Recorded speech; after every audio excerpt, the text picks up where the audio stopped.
The best age to claim Social Security. Today, that's the topic I want to talk about and share with everyone. Hello, everyone. When it comes to claiming Social Security, the earliest you can file is at age 62. You can also delay until a later age to maximize your benefits. You can push your claiming age up to 70. Your full retirement age, or FRA, depends on your birth year. At your full retirement age, you will receive 100% of your benefit. If you file earlier, you'll receive less.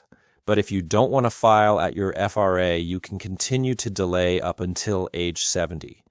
If you delay from FRA until age 70, your benefits will increase by 8% each year. For example, if your full retirement age is 67 and you delay until 70, you'll get an additional 8% increase each year. So from 67 to 70, you'll end up with a total of 24% more. So what's the best age to claim? That's the topic I want to share in this video. If we're just looking at the money, the amount of benefits you can get, then of course the longer you delay, the more you'll receive, right? For example, if you delay until age 70, you'll get the most. However, is delaying until 70 the best option for everyone? As you might know, not necessarily. It really depends on each person's individual situation. You need to assess when you should file to maximize your retirement benefits based on your own circumstances. Because everyone's situation is different, there isn't one perfect age that fits everyone. Let me present a few factors that many of you look at to determine the best age to claim Social Security benefits based on your personal situation. What I advise is not to claim your retirement at this age or that age just because someone else suggests it. They might be recommending an age that works for their situation, but it might not be suitable for yours. So, assess your own personal situation based on a few factors I'll mention here to see what the best timing is for you to claim benefits. Of course, there are many factors, but I just want to highlight a few key ones. Okay, let me throw in a few numbers to make things a bit clearer for you. For example, if someone's full retirement age, FRA, is 67, and as you may know, the FRA of 67 applies to those born in 1960 and later. If you wait until your full retirement age of 67 to claim Social Security benefits, you'll receive 100% of your benefits. Of course, you can file early, starting at age 62, but if you do, your benefits will be reduced by 30%, meaning you'll only receive 70% of your benefits. Let me throw in some numbers to make it clearer. For example, at your full retirement age, FRA, let's say you're eligible to receive $1,000 per month. That means if you wait until your FRA of 67 to claim, you'll get $1,000 per month. However, if you claim early at age 62, your benefits will be reduced by 30%, meaning you'll only receive $700 per month.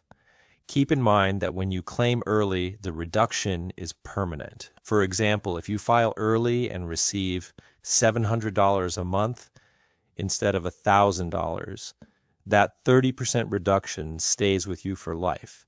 It's not like your benefit will increase to the full amount once you reach your FRA. Your payment will remain at the reduced amount, though Social Security may add a cost of living adjustment, COLA, each year based on inflation. But aside from those annual adjustments, your reduced benefit will remain lower permanently if you file early. The example I'm using here is just to compare two specific ages, age 62 and age 67. There's a difference of $300 between them. This means that if you claim at age 62, you'd get $700 per month, but if you wait until 67, you'd get $1,000 per month. So if we're just comparing the amount of money, obviously $1,000 a month is higher than $700 by $300, right? You can use this comparison with other ages as well, but in this video, I'm just focusing on the comparison between age 62 and 67. All right, so if we're only comparing the money, it seems like waiting till 67 would be better since you'd receive $300 more per month. But does that necessarily mean it's the best option? Not necessarily, right? It still depends on other factors, and you have to look at it from different angles. For example, if you don't claim benefits at age 62 and wait until 67, you're essentially giving up $700 per month for all those months between 62 and 67. That means you're missing out on $700 per month for 5 years, or roughly 60 months. So over those 5 years, you're giving up around $42,000 in total just to wait and claim at 67 and receive $1,000 per month, which is $300 more per month than at 62. When you start looking at the numbers, some of you might think, oh no, I shouldn't delay claiming until a later age because I have to give up that money.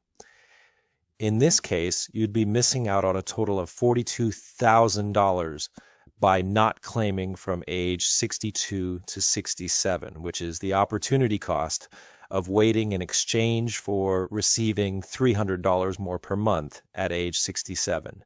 So by age 67, when you start claiming, you'll be getting $1,000 a month, which is $300 more than if you had claimed at 62. However, since you've already missed out on the $42,000 you could have received, the question becomes, how many months would you need to collect that extra $300 to make up for the $42,000 you gave up? In other words, how long would it take for you to break even? It's simple math, right? You take the $42,000 that you gave up and divide it by the extra $300 per month that you'd start receiving at age 67.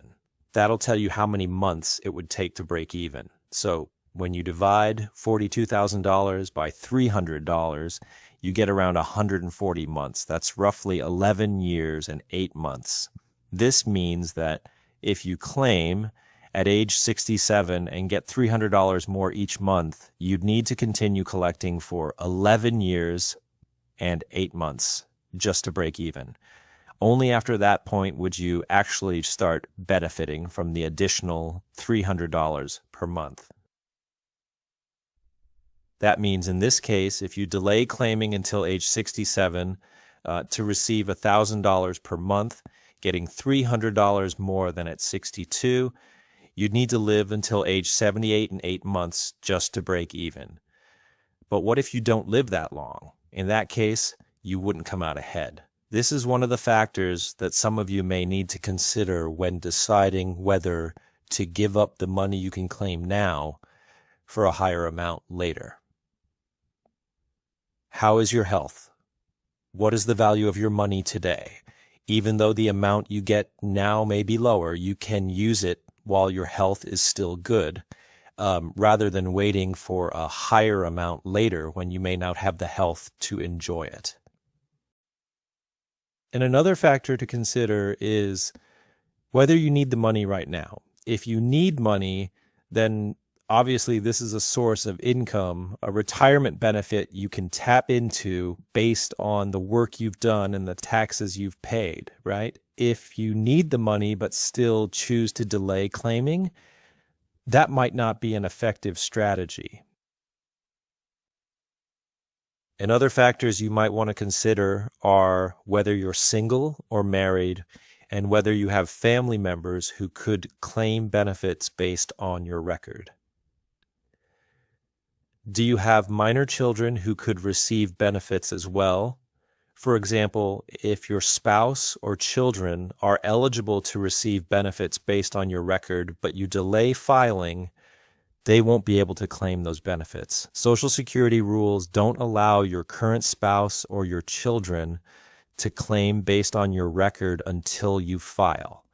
So even though you might receive less if you file early, when you add in the benefits that other family members might receive, such as your spouse or children, the total amount could actually be higher than what you would get by waiting to file only for yourself at your full retirement age. For instance, if you wait too long, you may miss the window for your spouse or children to claim. If you delay filing until later, your children might have already aged out of eligibility, surpassing 18 or 19, and no longer able to claim. So by delaying, you might miss those opportunities, and the total benefit you and your family could receive may end up being lower than if you had filed earlier. So those are a few factors I wanted to present in this video for those who may not know, to help you compare and decide whether to claim early or delay until a later age.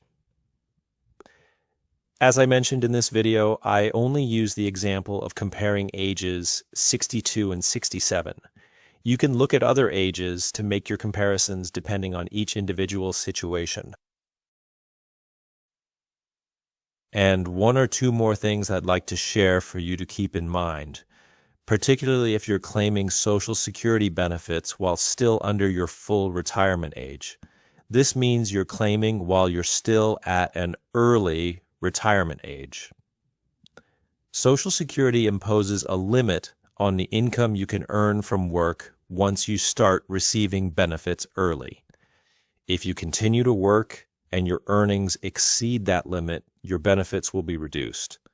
For example, if you claim at age 62 or 63 this year, Social Security has set the income limit at $22,320 for the year, which equals about $1,860 per month. If your earnings exceed these amounts, for every $2 you earn above the limit, $1 will be deducted from your benefits. So make sure to consider this if you plan to continue working after you've claimed early retirement benefits.